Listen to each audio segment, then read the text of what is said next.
Hello and welcome to today's UPRT Experts Corner, brought to you by APS, Aviation Performance Solutions, on UPRT Instructor Qualification, the critical unknowns. My name is Randall Brooks. I'm the Vice President of Flight Operations at APS, and I'm happy to bring with you two distinguished speakers that are going to help talk to you about their background in rolling out UPRT to their instructor corps at Alaska Airlines.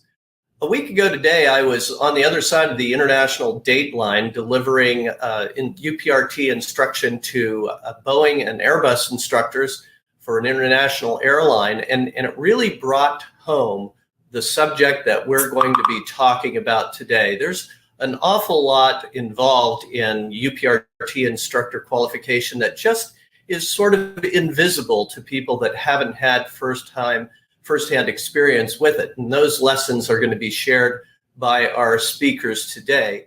First, a little bit about our UPRT Experts Corner series and a little bit about Aviation Performance Solutions. Our purpose is we help pilots bring everyone home safely. And our UPRT Experts Corner does that by bringing awareness and shining a spotlight onto various aspects of loss of control in flight and its mitigation through upset prevention and recovery training that can help to, help empower the rest of the aviation universe in this area that we are able to be fortunate enough to devote ourselves singly to. Our brand promise is every pilot trained in control all the time. And the two guest speakers that we have today that are going to help us with that purpose are Captain Bryan Burks and Captain Joe Blunt from Alaska Airlines. We'll begin with Captain Burks. Bryan is an old friend of APS. We've been working alongside him for over 10 years. And Bryan is currently in his favorite role at Alaska Airlines as a line pilot, but we met him when he was the training co-chair for the International Committee for Aviation Training and Extended Envelopes. Now, Bryan came to that role through his position as a former ALPA and IFALPA representative and a Czech airman at Alaska. And he was instrumental through his international work in helping Alaska to bring UPRT online before it was a requirement of the FAA through FAR 121-423, which went into place in March of 2020. Now, after he got things rolled out, he passed things on to our next speaker, Joe Blunt. But before I leave Captain Burke's slide, Bryan likes to make himself available. And so if you'll take a screenshot of this picture, you'll have Bryan's email address at Alaska Airlines and his phone number if you'd like to get in touch with him later on after our presentation today. Now, unlike Bryan, who came up through the civilian ranks, Captain Joe Blunt was a veteran of the United States Air Force flying the A-10. And after that, he went to Alaska. He's been there for 30 years, and 17 of those years in training. Captain Blunt was there at a pivotal time. He was in training development at the early stages of upset prevention and recovery training at Alaska, where it was sort of exploratory. They were figuring out how to do this.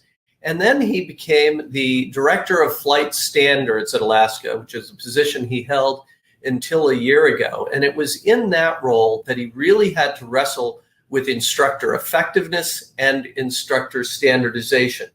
He, got to see firsthand what's required in putting together interesting, dynamic, and engaging upset prevention and recovery training, and the challenges of creating valuable training, but not allowing for instructor drift or negative training that can come with sort of sophisticated UPRT training profiles. So he's going to have some interesting thoughts on that. And he and Bryan will end up by talking about some real world encounters at Alaska where their training has been able to be put to use, and about how their upset prevention recovery training is helpful to their pilots on the line, just in the normal envelope and not in necessarily upset events by itself. But they can say it better themselves. At the completion of their talk, I'd like you to pay attention carefully if there's any questions or things that you'd like to expand on, because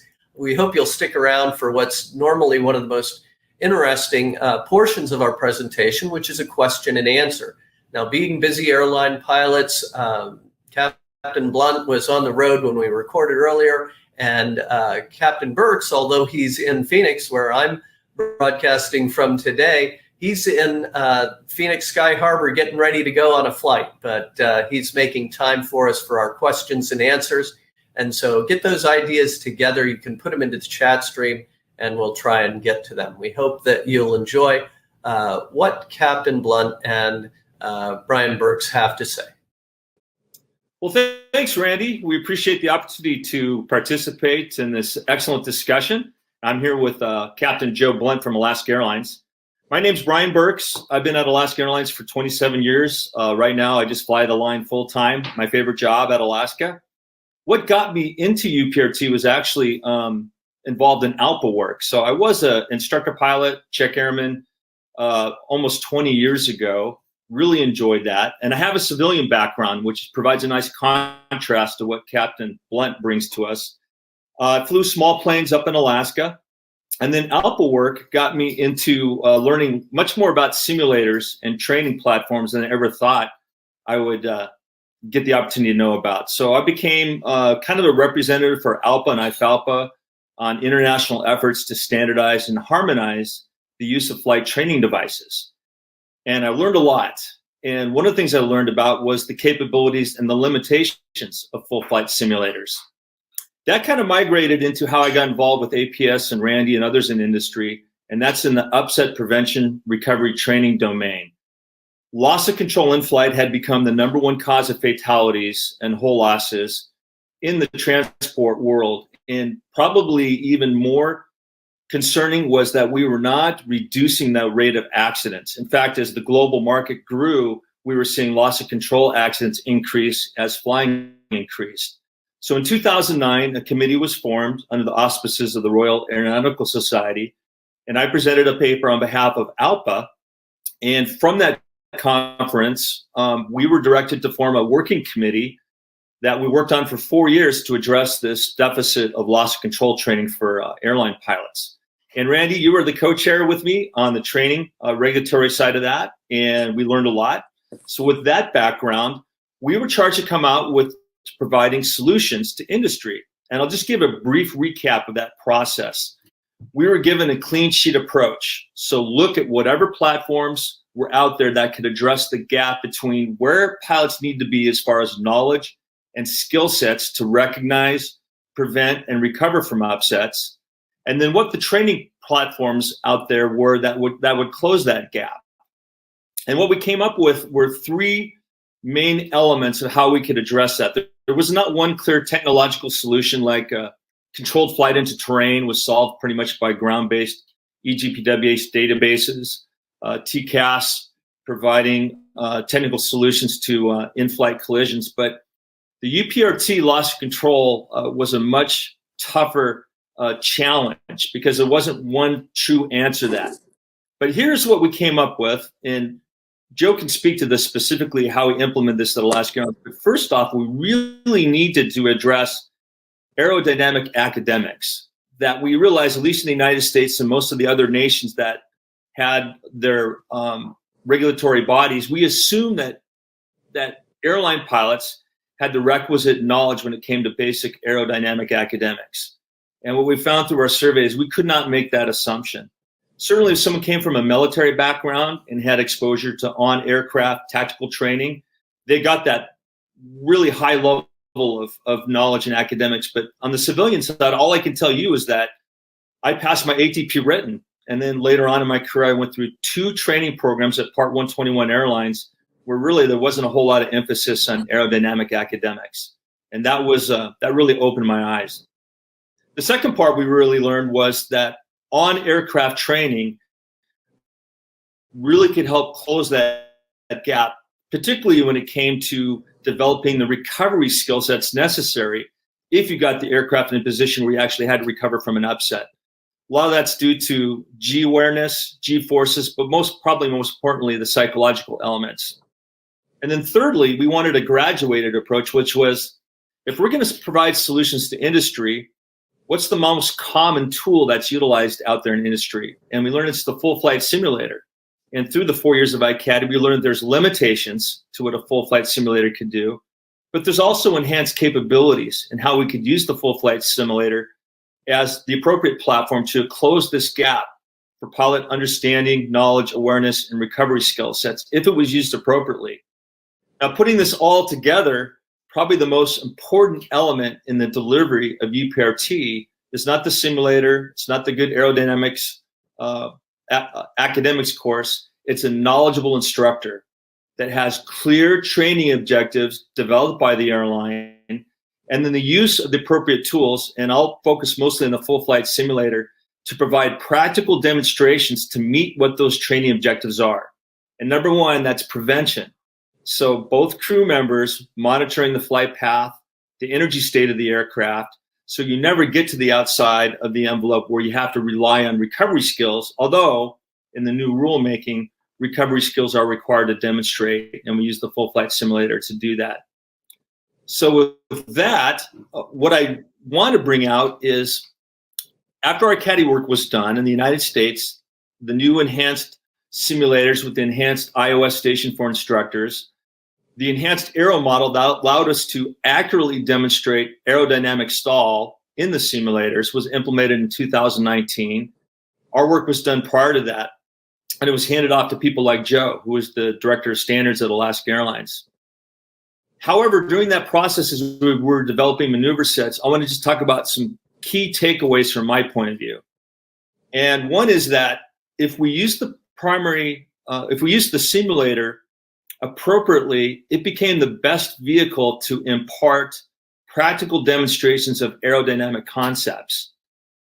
And also, as we transitioned at our airline, Alaska Airlines, from analog gauges to the MAX, the NG, now we have primary flight displays in all our aircraft. We never really emphasized the capability of the primary flight display to always show dynamic information to the pilots on the energy state of the aircraft, the limitations, whether it was on the high or the low side, and the envelope that they were operating in.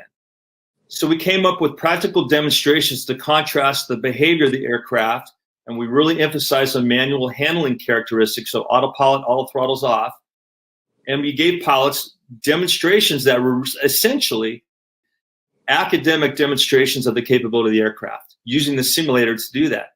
And it's not just the primary flight display.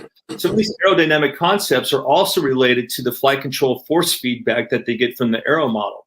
So far as a quick example, we'd go up at 10,000 feet, turn off the flight directors and the autopilot and the auto throttles. We'd have the pilots just fly 30 degrees of bank turns. And what they'll look at first off in the primary flight display, there's absolutely no limits to the high or the low speed. I mean, it's just a wide open envelope. Plenty of thrust available, and the aircraft just flies fine. And there's really no threat to the operation and environment because your limits and your operational envelope are so huge. And we give them the manual handling characteristics. Then later on, we contrast that with the aircraft behavior up at the flight level 370. And now you're operating in a margin where both on the high and the low speed tape, you've got a much lower operating envelope, you're thrust limited, and your maneuvering capabilities are much more limited. Not that it's unsafe, it's perfectly fine, but it's a different environment than it is at 10,000 feet. And what we learned was that the instructor pilot imparting these lessons really had to have a good handle on the aerodynamic concepts here so they could talk about these capabilities and limitations and express to the pilots, why it was important to use the tools, the primary flight display, understand the aerodynamic concepts so they could perform that preventive phase, never allowing the aircraft to depart from the normal envelope, or as soon as they see a departure from that, call that out and have that awareness. So I'm going to turn it over to Joe a little bit. Joe, with your background, you were the director of standards. Before that, a check airman instructor for a long time. You'd even participated in developing a recurrent training program. So you were in charge as we implemented the new rulemaking. can you speak to some of your concerns about standardization, unknown unknowns, and the importance of an instructor in implementing UPRT?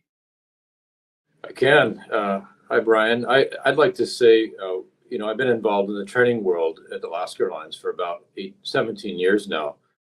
Hard to believe that recently ticked over 30 years at the airline. I'm still trying to get my head around that one. But Bryan has been a great partner for us. And I think that speaks a little bit to why we have a pretty mature and I think a very effective program. Because Bryan has helped us from his expertise in somewhat of an academic environment, but also in a real world hands-on environment to translate those concepts into really, really great training. And so publicly thank Bryan right now for all of your help over the years. And I think we have a very mature and I think a very effective program in the simulator, which has been it's been a bit of an arc, an evolution of training that I hope is continuing to evolve, which I think is really, really important concept to bring up. And that is that you should never be satisfied with the training that you're providing. The easy thing to do is to sort of build that training. Everybody's very busy. There's not a lot of time. And it's very easy to just continue to regurgitate that training year after year. We have a 2-year training cycle. Every other cycle, we do a full aerodynamic stall. And the following year, we do a high altitude approach to stall and those kinds of things. And so it begins to feel a bit scripted.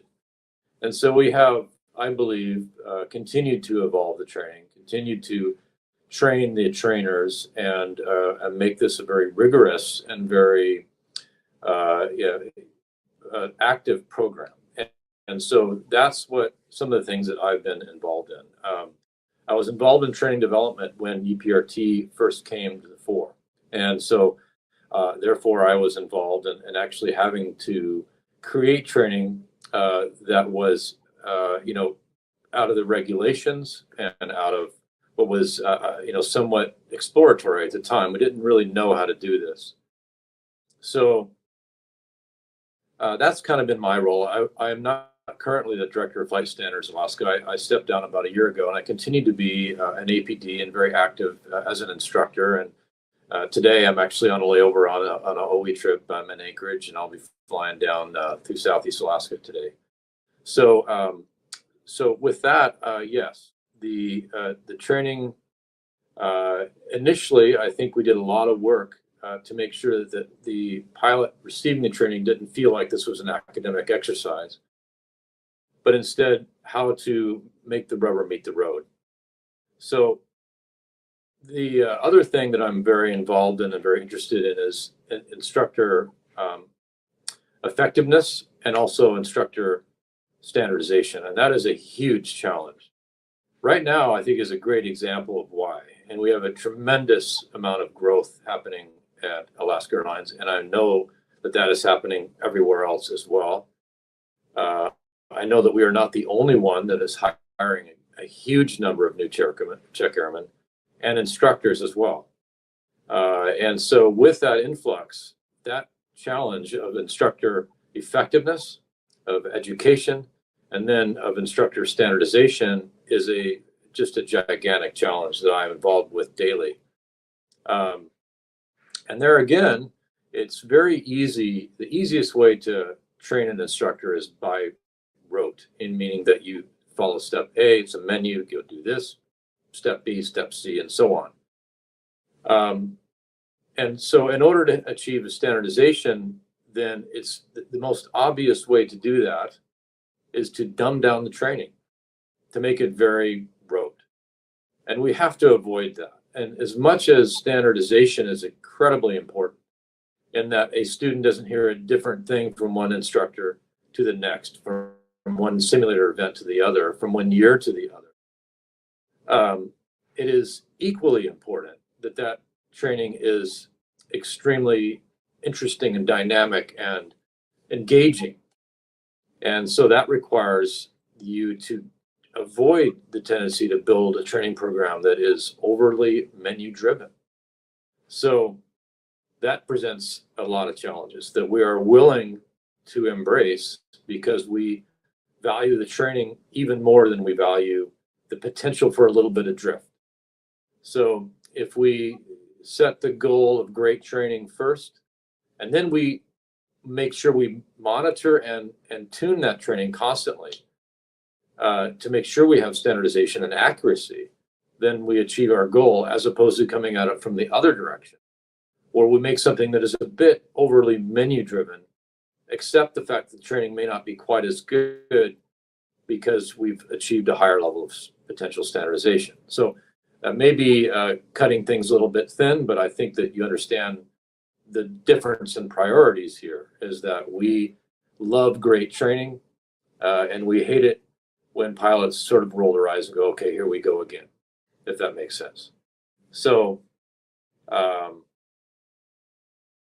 so that's been my challenge, both at the development level and a year-to-year development level, and at the sort of tactical level of monitoring instructors and making sure that they're doing this correctly and that the message is getting across.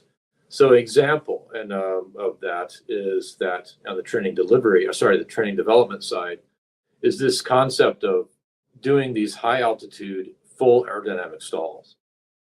I think we were the first ones to do that, and our simulators were able to simulate that properly. And so we were sort of on the forward edge of this and did some great training. And I see a great deal of value in it. And in that, from my background in attack pilot in the Air Force, I grew up sort of in an environment where flying in the full aerodynamic envelope of the aircraft was a daily event.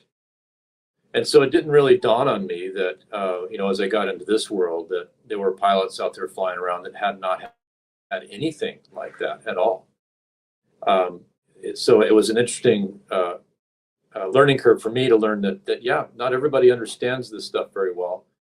And so, but the good news is that there's a lot to be gained from it when they are introduced to these topics. So anyway, do I think that a 737 pilot at Alaska Airlines is going to fully stall an aircraft?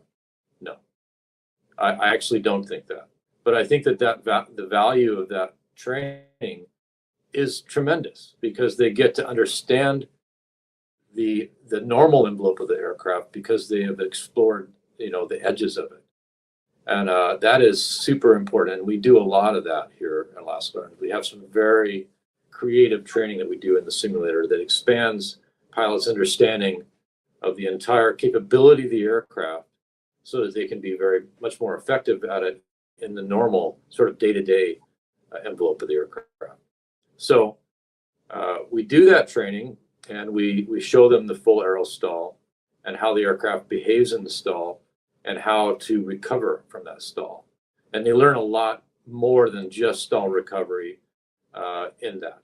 So that's super valuable. The next thing that we have to do as part of the requirements is we have to also do a low altitude approach to stall. And here's the challenge. And I see this, I'm actually involved right now in CQ 2023. The instructors go through it first, and I think that's a great plan because we do a lot of QA on that program. And what it says in the training document is low altitude stall training. I know it's just one word is missing, approach to stall training. You are not stalled.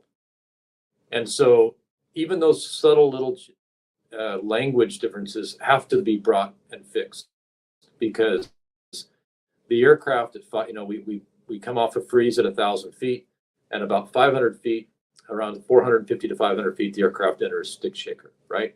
So what you have to understand at that point is that the aircraft is low on energy, but it is flying perfectly well. And so the problem is we've just done high altitude, full aerodynamic stalls. They have to bury the nose to at least 10, 15 degrees nose low and wait until they're well above the top of the amber band to start the recovery. That takes about 5,000, 6,000, 7,000 feet of altitude to recover from.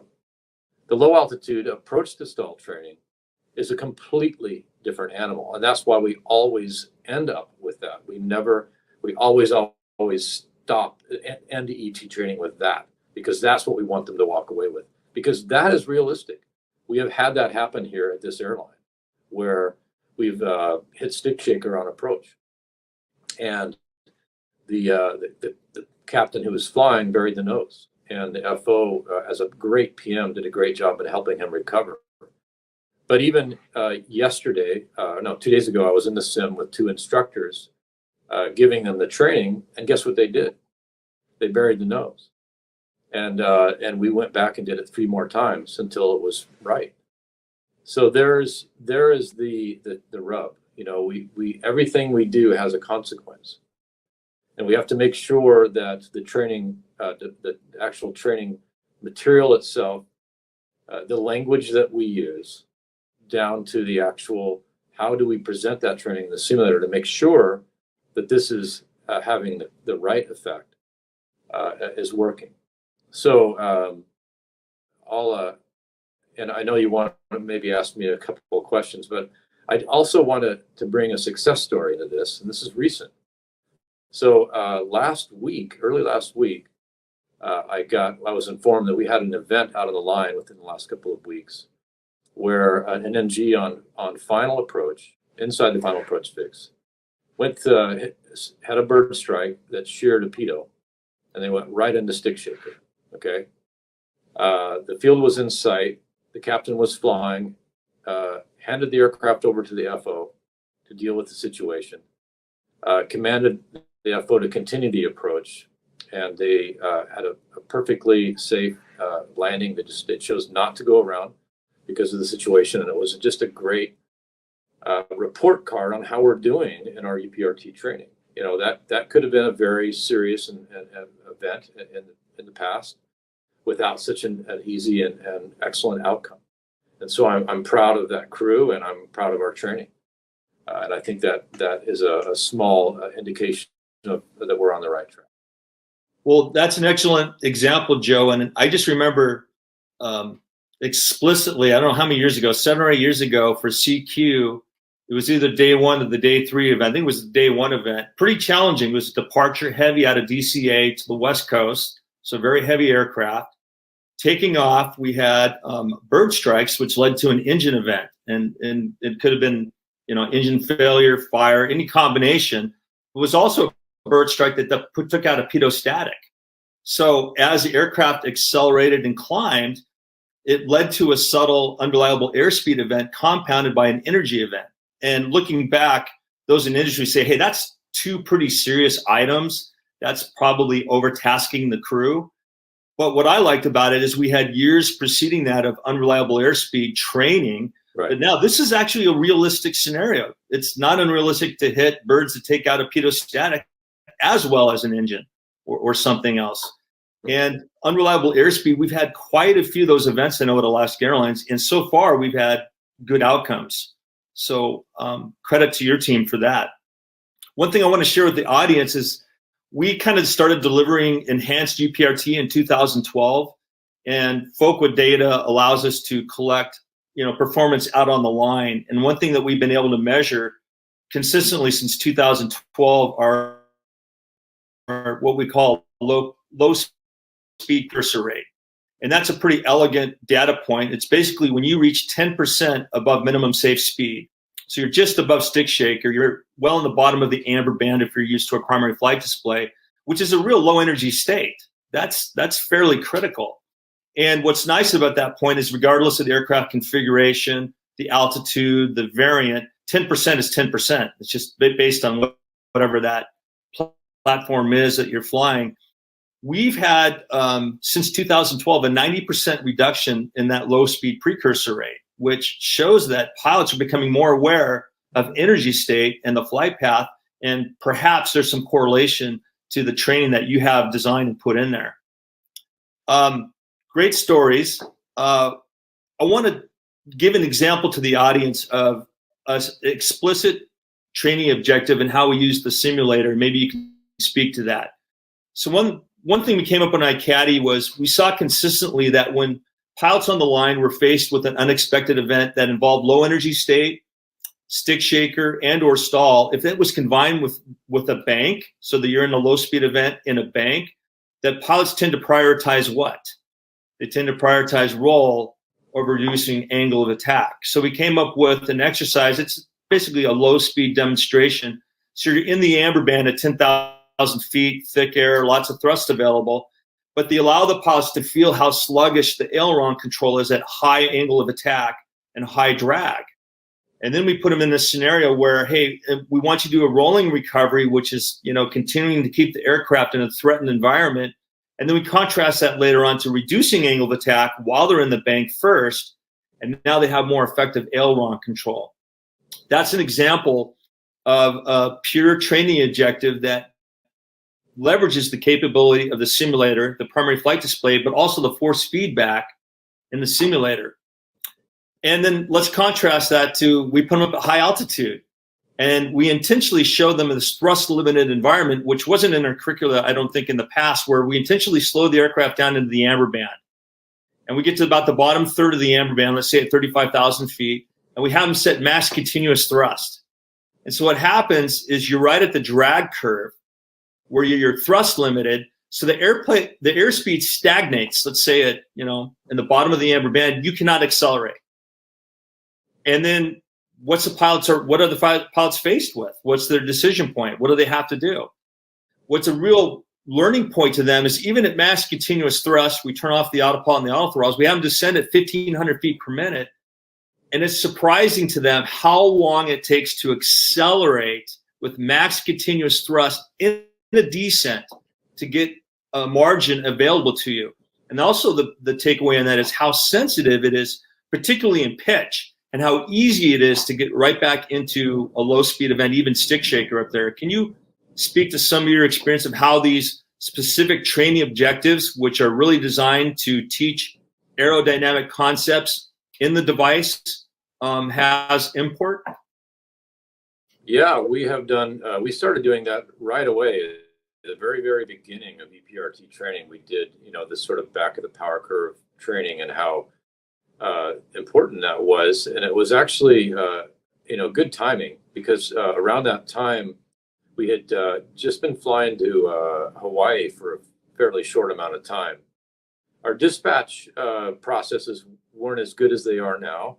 We had a crew flying from Anchorage to Honolulu in the wintertime, flying out of a very cold air mass into a very much warmer air mass. There you go. In a fairly rapid order. And they were their optimum altitude was probably 36, 37,000 feet, which they were comfortably flying at. They had this very rapid change in temperature, and suddenly their max altitude was below them. The auto throttle was at max power at that point for max climb power, and nothing was happening. Guess what happened?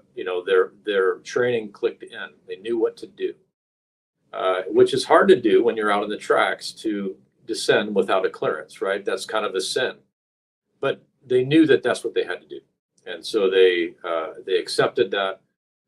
They did all the right things, turned on their lights, asked for a clearance, and they did descend. And they lost about 5,000 feet in order to get their energy back. So, yeah, these are concepts that seem somewhat academic at times, until you realize that they have absolute real world application. And by the way, that is not the only time we've had similar occurrences like that for whatever reason.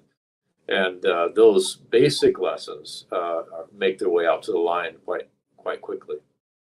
And I see we're coming up to a time limit, Joe. I just want to end this with your input. As a former standards captain, you're responsible for all levels of performance, and UPRT is just one small portion of the entire curricula. But can you speak to what the importance is of a standardized, knowledgeable instructors explicitly in UPRT, as opposed to all the other procedures and profiles that are responsible for maintaining standards on? Well, there's a lot. We're a bit unique at Alaska in that and most airlines, I think, the check airmen are either doing one role or the other. Typically, they're out as line check airmen, or they're simulator check airmen. Ours is a bit unique, I think, in that we do all of it. Our check airmen do everything from a PT and a fixed base simulator, full flight, maneuver-based training, LO training, all the way up to OE and line checks. Everything is on our plates, which means that we also the benefit of this is we have a lot of QA. We get to see at all corners of the program. And but the downside is that they have a lot on their plate. They have a lot of things that they're responsible for. They could be in a fixed base device one day and out on OE the next, and everything in between. So that presents a huge advantage, and it therefore presents a huge challenge for us. So we have a pretty rigorous program of standardization, but we accept the fact that we may not be perfectly standardized in order to achieve the benefits of having us doing everything. But we're still very, very focused on standardization. And what can happen with a program is after a while, you've done the same thing over and over and over again, and suddenly you find yourself providing stale training, right? Yeah. This kind of training has to be dynamic. It has to be engaging. Pilots don't like to just sit there and be told what to do and, okay, we've checked that off the list. Now we move on to the next thing. It's got to have meaning. It's got to have some engagement. And so right now, for example, one way that we're doing that is when we got the MAX, we were able to go and retrofit the entire NG fleet with angle of attack on all the PFDs. I have been, as Bryan knows, I've been a massive proponent of angle of attack training in our world. And so now we have the ability to not just have it on the heads-up display, which is what we had before in the left seat, but now we have it on both PFDs. And I think that's providing us this new interesting thing to talk about and focus on and bring into our cross-check. Things like unreliable airspeed, which, by the way, in the 737 is a bit of a design issue. We have had a lot of these. Yeah. And so bringing an angle of attack into the equation of, okay, do we have a reliable airspeed on one side or the other, or don't we? And if not, if we don't have airspeed, do we have angle of attack? Because that's a lifesaver. And so now we have something new and interesting to bring into the mix. And I think that's engaging. So does that answer your question, Bryan? Yeah, it does. And I want to be respectful of the time. So we're going to re-engage with Randy, and we're going to have some question and answers. But Joe, as a line pilot, I just want to thank you and your team for delivering us dynamic, challenging training that has really enhanced our ability to operate safely on the line. We appreciate your ongoing efforts there. And we appreciate your help with that. Yeah, thanks very much. And thanks for having me today. And I'd like to hand this back over to Randy. Thank you. Yep.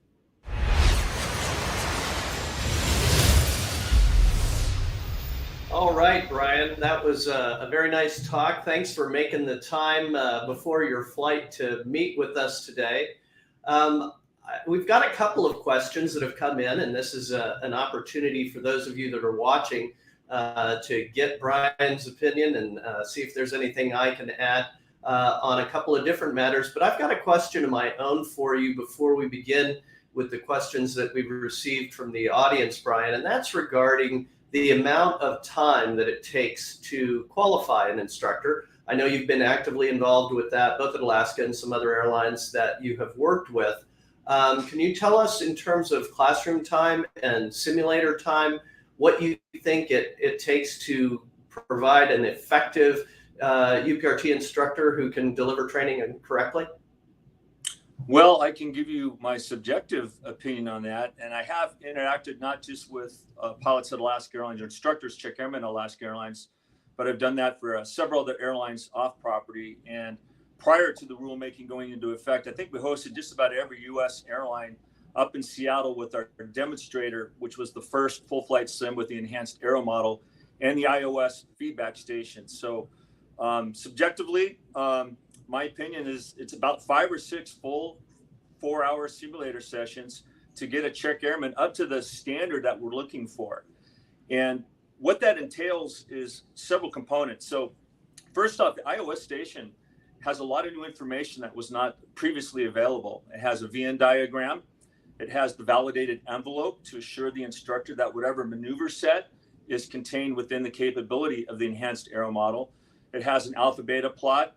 It has full capability to show flight control inputs at any time. For example, rudder pedals was very hard for a check airman to monitor from the back without being able to see actually how they're manipulating the rudder. So all flight controls are replicated, as well as a primary flight display. So that's a component that they have to get useful and knowledgeable about.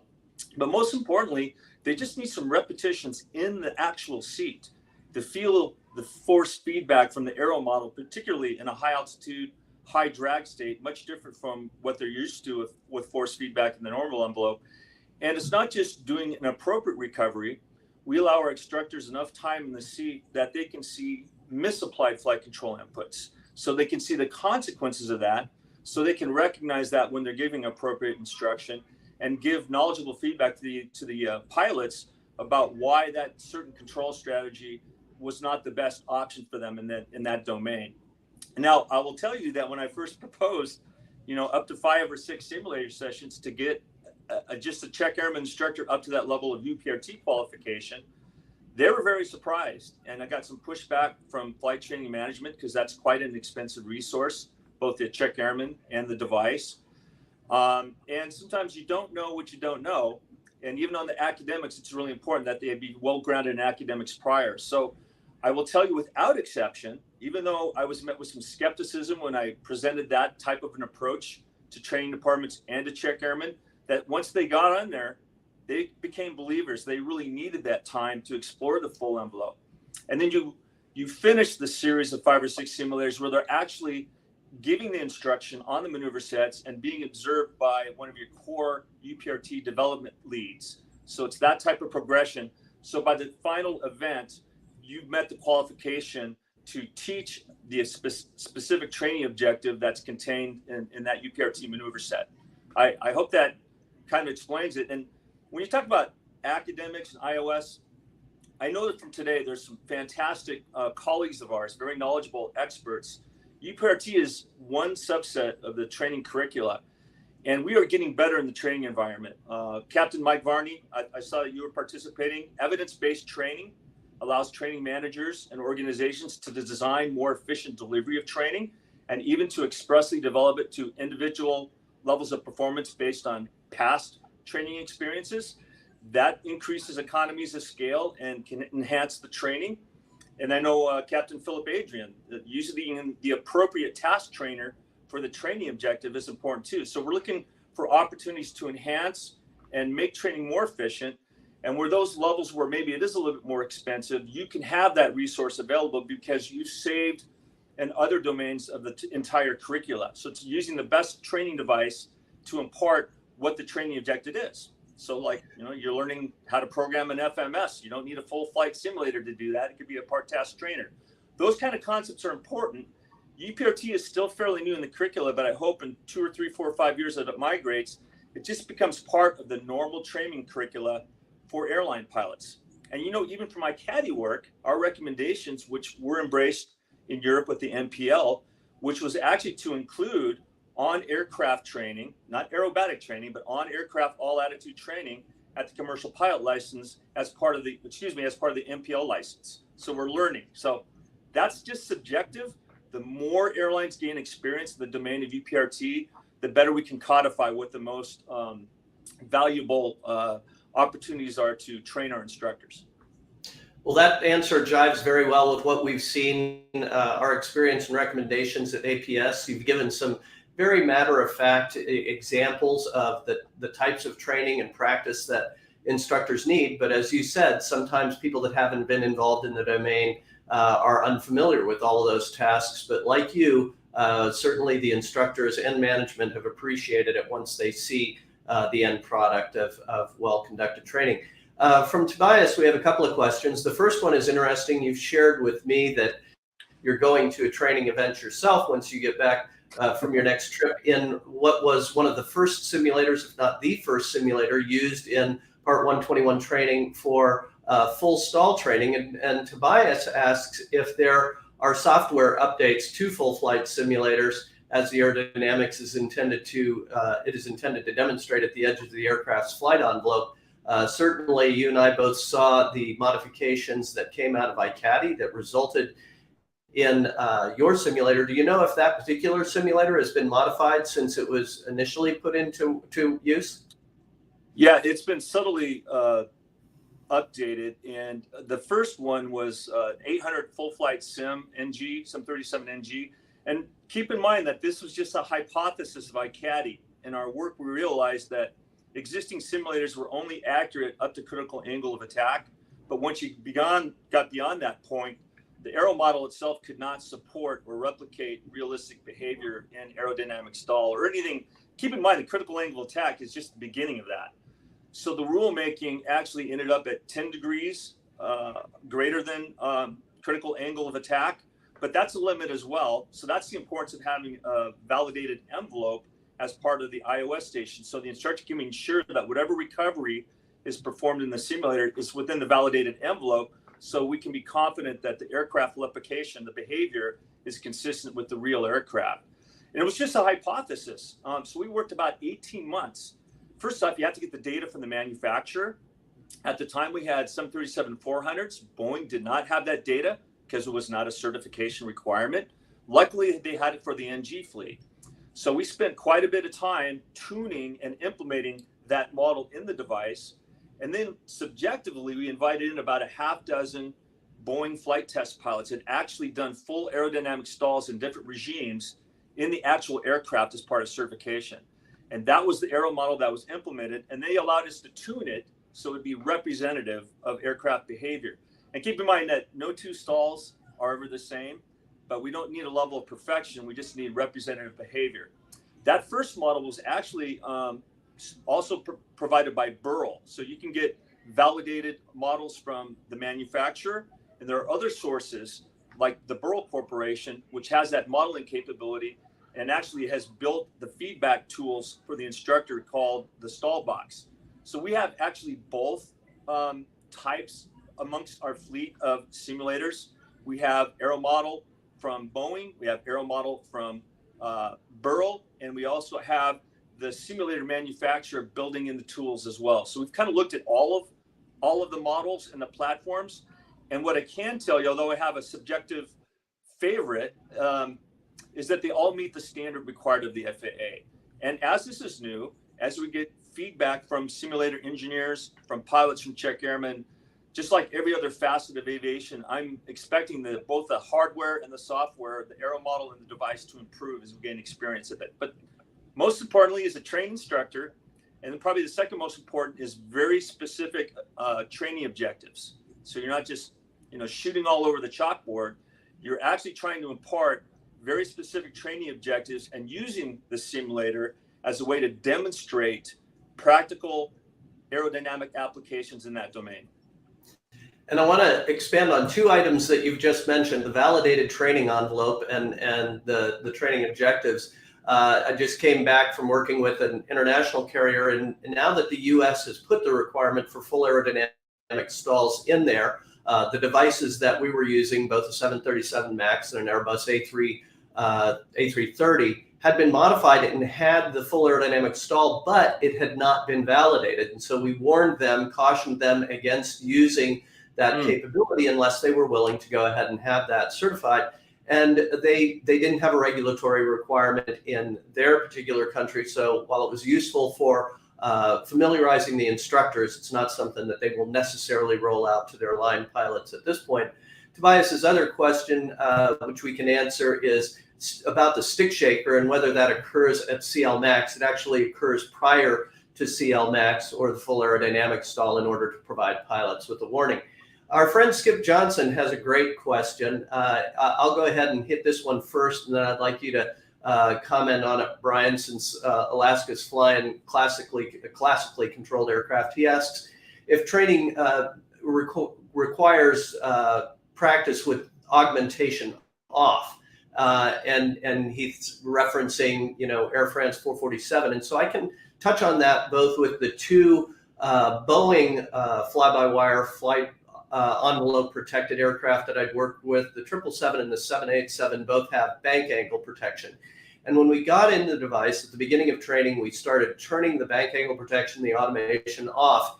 And some of the instructors looked at me like I was crazy, like, why on earth would you be doing that? And it's like, because sometimes things break. But more importantly, it was because in order to initiate some of the training that we wanted to do, we had to remove the automation, and then we added it back in to the way pilots fly it on the line. And what we found in doing that is that when a pilot is not used to practicing with bank angle protection on, when it first is there, it actually is a surprise, and it actually slowed down the recoveries. Now, after they're familiar with it, as pilots are familiar, for instance, with a stick pusher, then they allow it to do its job. But it's why that familiarization piece is important.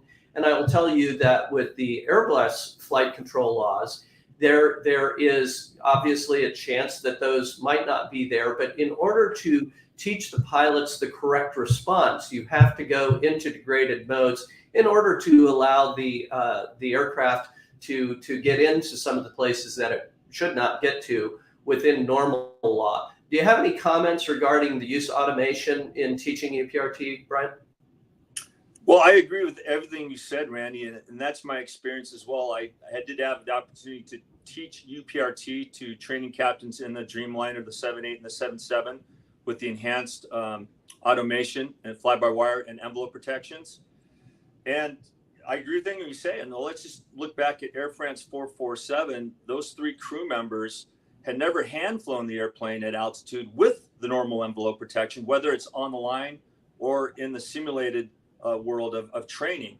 And you compound that where they actually had, an iced over pedostatic system where they lost reliable airspeed, and then they lose all their envelope protections. So, it's just a matter of logic that you would rather experience that for the first time in a safe training environment than to become a test pilot on the line where you've never seen that before. So I agree with you that, first off, envelope protected aircraft are an absolute safety enhancement. That you can't argue that. The objective data shows that they're less likely to have a loss of control accident. So kudos to the designers and the aircraft manufacturers for bringing envelope protection. But a knowledgeable pilot should be aware of all the aerodynamic characteristics and threat environments so that they can have that early recognition and awareness and really understand why they need to keep the aircraft in the normal envelope and the repercussions of what happens when you degrade out of envelope protection levels or have to rely on manual flight control inputs with the possibility of degraded flight control instrumentation feedback. So I agree with absolutely everything you're saying. So we've got, for our next question, we kind of get to answer 2 at the same time, 2 names that we're very familiar with here at APS, Peter Redan and Dominic LaFauci, and they're both asking about the UPRT. Should it be mandatory at the initial general aviation training level? As we know, it is not required till the instructor level, and then it is minimal focusing on angle of attack and spins. And Dominic LaFauci is asking sort of the same thing. And so this goes back to our ICATI experience. Bryan, do you want to speak to what the findings were at ICATI and the recommendations that were made by the Loss of Control Awareness and Recovery Training Aviation Rulemaking Committee? Randy, I could do that, but I seem to remember someone that was actually the real expert on the training task analysis that looked at all of that. So I think you're better served to answer that question. So I'm going to defer to you.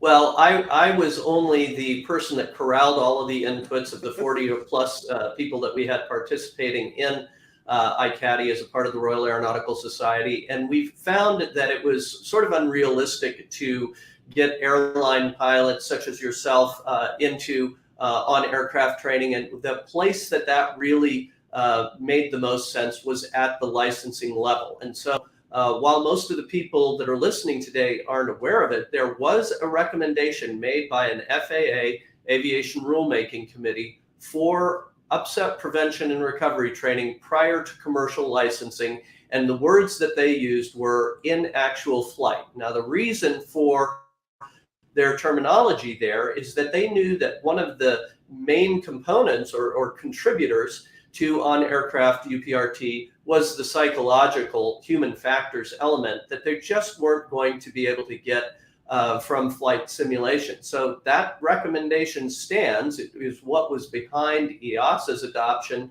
of a requirement before getting a type rating or an ATP. It fell a little bit short in terms of some of the implementation recommendations in EASA. They had practical considerations, which I've seen from some of the places that I've in the world that I've been to, but there's no doubt that in order to fully prepare pilots for everything that they can face, they need to see it at some time in flight in an actual aircraft because, first of all, some of the aerodynamics cannot be replicated well in the simulator environment, the more dynamic components. But most importantly, a pilot knows whether they're in a simulator or in an airplane. And because I train in both, I see the difference in the way people's brains work. And if we're training pilots to recover in the upset domain in an actual aircraft, at some point they need to be exposed to that. So I'll just go ahead. Okay, I'll just add on briefly to that, ICATI, first off, shout out to the godfather of UPRT, Dr. Sanju Advani, who organized that conference and kind of really kicked off global UPRT aspects. So if you're listening, Sanju, thank you very much. But another part of his genius was including the regulators in that working body. So one huge advance we made from ICATI was the change to the practical test standard that had at its standard minimum loss of altitude for approach to stall training. And we knew that was an error for years and years, but it was through the power of ICATI and including the regulators that we were able to change that to a more realistic training objective that primarily is reducing angle of attack, which, gets you out of the threat environment. And then I agree with you. I mean, practical test standards for the commercial license, they're still doing things we did 60 years ago. Lazy eights, chandelles, turns about a point. And those are fine aspects of maneuvering that entail some level of precision. But would it be more beneficial to include as part of that licensing level at the commercial license to do 3 or 5 hours of on-aircraft, all-attitude, all-envelope training? I think our work shows that it does have training benefit.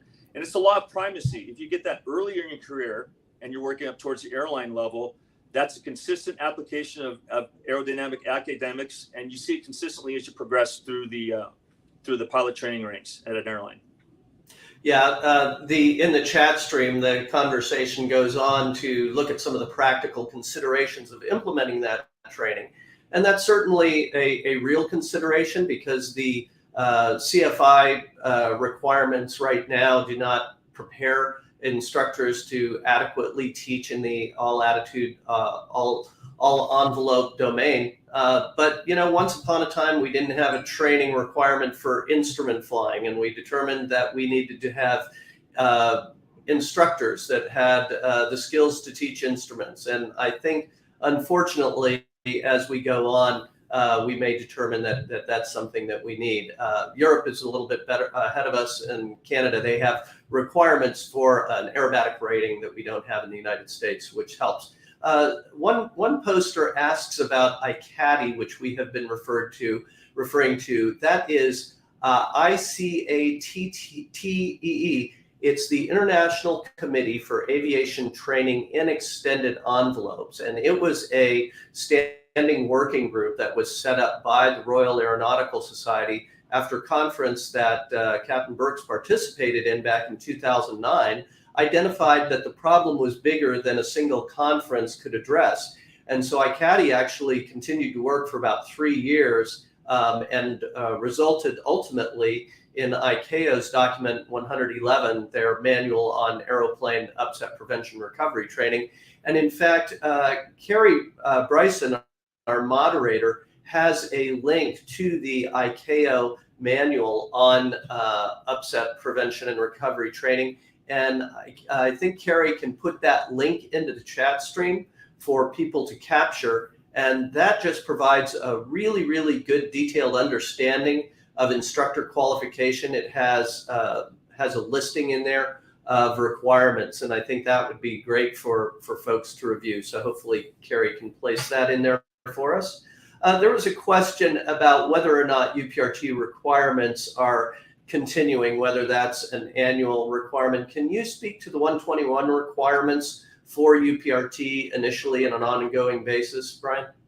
Yeah, so, and correct me if I'm wrong here now, because I'm not a current check airman now, but there's a 2-year cycle for various maneuver sets that are required. So you could rotate between a high altitude and a low altitude, full aerodynamic stall, balanced landings, nose high, nose low, attitude recoveries, unreliable airspeed. and there's one 3-year cycle. I think the bounce landing is the only one that's on a 3-year cycle. Can you correct me on that, Randy? Well, first of all, let me just say that the requirements that you're speaking to are U.S. requirements. And I'm happy to say we have folks from Sierra Leone, Spain, Greece, Chile, Qatar, Canada, and I'm sure others. And so they don't all share that UPRT requirement, or as we call it in the U.S. under FAR 121-423, the enhanced envelope requirements, of which UPRT is a component. There are other parts of the world that have some UPRT requirements, but as the asker asks, is this a requirement for airline pilots globally? If not, why? And the answer is no, it's not across the board. It is recommended by ICAO, but this is a relatively new area of training, and so there are parts of the world that are catching up. But yeah, there are recurrent training requirements for UPRT as well as everybody getting it initially when they come to an airline. One thing I'd like to stress, if I could, is that I don't necessarily believe the solution for industry where it's not regulated, which is the non-US, which is most of the world right now. You don't fix this just by going out and getting the enhanced aero model in your sim and the feedback tools from the iOS station. In our experience at Alaska, we implemented work from my caddy basic UPRT maneuvers with existing simulated characteristics or capabilities back in 2012. And I would say about 90% of the recommendations that we came up with on iCaddy that are included in the ICAO manual, you can do with the current simulator models that don't go beyond critical angle of attack. So it's really important that you do that maneuver space training to have practical demonstrations of these aerodynamic concepts in different domains: thick air, low altitude, high altitude performance, and low energy states, high angle of attack. Explore that area. That's the benefit. We started about 30 minutes of UPRT in our recurrent annual training cycle back in 2012, just very basic stuff with existing old simulator capability. And we built upon that. So by the time that we introduced the full aerodynamic stall model for us, that was in 2019, they had already seen probably 4 hours of cumulative UPRT in the recurrent training. So we built upon that. So again, my recommendation to airlines where it's not regulated yet, but it may be coming, is go ahead and design a program using the current capability of your simulators with very clear, specific training objectives, and have that building block approach to get your pilots up to that level of proficiency. And I'll come back to a recurring theme here, Brian, to say that as long as you've got a well-trained UPRT instructor that knows how to use the device correctly, that's really the key, because like you, we did a lot of work and still do a lot of work in regular level D devices. Our colleague, Mark Greenfield, we can add the United Kingdom to our audience, asks a great question. It's actually a comment that we can touch on.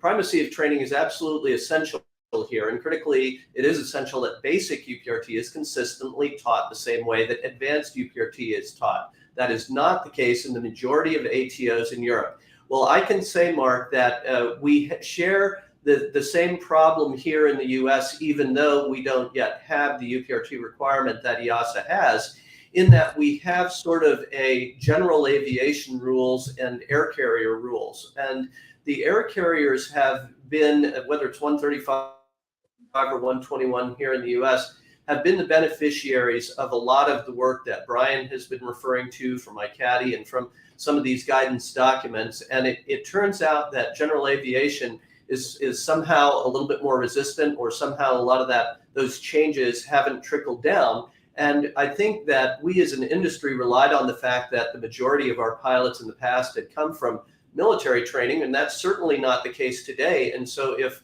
tomorrow's airline pilots are coming out of the general aviation world, then it only makes sense to try and train them that way.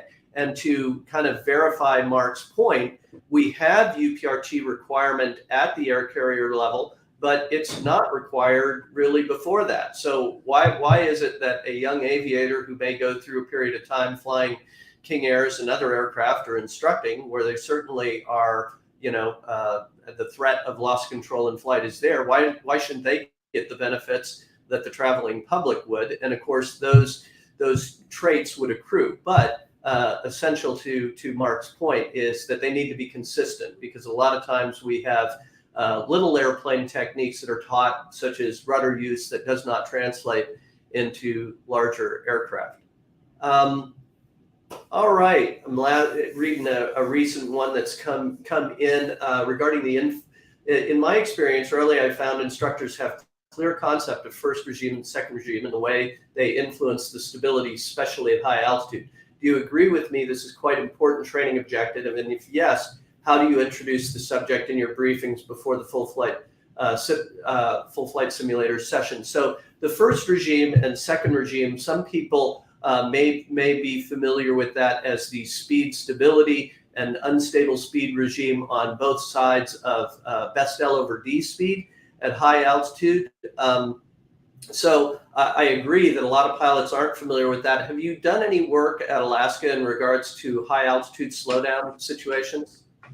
Yeah, I mean, I thought I mentioned that in the original content, but it's such a contrast in aircraft performance.